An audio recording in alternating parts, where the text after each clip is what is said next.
All right, one of the surprising and unfortunate phrases that we all became familiar with in 2020 was flatten the curve. The idea that we needed to slow the rate of COVID infections, really to keep pressure off of the healthcare system. But as we have seen cases rise throughout the fall, a number of states remain in acute distress as it relates to staffing issues at facilities across the healthcare system. Joining us now to talk more about this issue is Patricia Pittman. She is a professor of health policy at George Washington University. And Patricia, we talked about a month ago about the concerns that you had and the tracking that your group was doing as it related to staff shortages in states and in areas of the healthcare system. And I guess I'd ask, has the situation deteriorated in line with expectations faster than you expected, or have things been okay in the last month as we've continued to see this relentless spread of COVID through the country?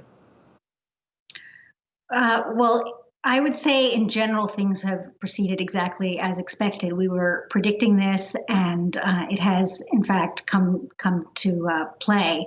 We are seeing tremendous strain and shortages across the country. Our data show that fully 48 states will be facing shortages of at least one of the specialties that are essential to caring for COVID patients. So Hawaii and Vermont are the only two states really that are not facing this problem. So it's a distressing situation, and we're expecting that it's going to get worse before it gets better, as everyone has said. By about mid-January, we'll probably see the peak in terms of the staffing shortages. So if you could sort of connect the dots for us, Patricia, and I think we talked about this a little bit last time, but effectively, what happens when there are not enough staff at a hospital that is crowded with COVID patients? There might be enough beds, but what is the care like then? And also, how are the staffers doing in these kinds of situations? Right. So, it's different for different professions within the intensive care units. So, for example, we see the greatest shortages for intensive care doctors, but you can actually address some of those shortages through telehealth. In other words, you could have an intensivist offsite who's providing supervision, for example, to doctors that are not specialists in intensive care, for example, hospitalists.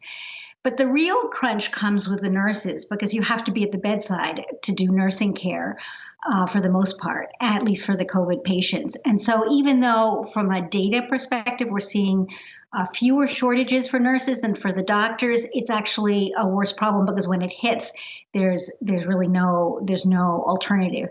So what are hospitals doing? For the most part, they have a strain plan and they have a surge plan. The strain plans essentially ask the healthcare workers to care for more patients per professional, with the associated effects that has, both in terms of the exhaustion that the healthcare workers are facing and the safety of the care itself.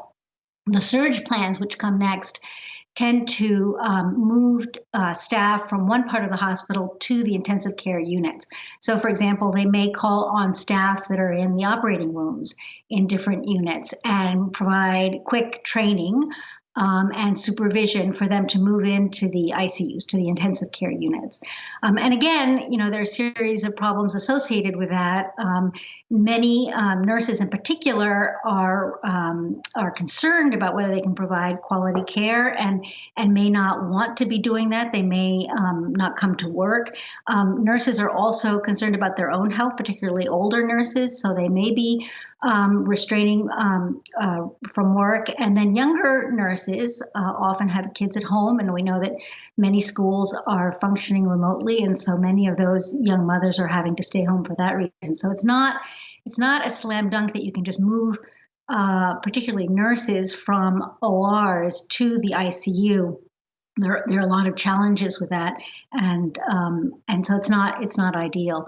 It also means, from a financial perspective, for the hospitals, that they have to diminish the number of elective procedures that they're doing in those operating rooms, and that has detrimental effects on the hospital from a financial perspective as well. Patricia, are there any indications that these shortages you're talking about are starting to round the corner? Any signs of incremental improvement week to week? So there's still a lot of unknowns. There's the issue of the variant, the COVID variant. We don't know what that will mean in terms of hospitalizations going forward. We're hoping that it won't mean more hospitalizations, but that's definitely something that we don't know. The other thing is the vaccination rollout. Hopefully, most healthcare workers will have been vaccinated. That could create more confidence in the healthcare system, both for healthcare workers and for patients. Hopefully, there'll be less absenteeism on the part of healthcare workers once they're vaccinated. And so, those are, and rolling out the vaccine obviously will affect the demand side of how many patients need to be hospitalized. But there's no question that the next 2 weeks are going to be the roughest period. And then the open questions are what are going to happen sort of 30 days out, whether we're going to turn the corner or not. We just don't know yet, I don't think. All right, Patricia Pittman, professor of health policy at George Washington University. Thanks so much for joining the show. I know we'll talk soon. Really appreciate the work you and your team are doing on this issue.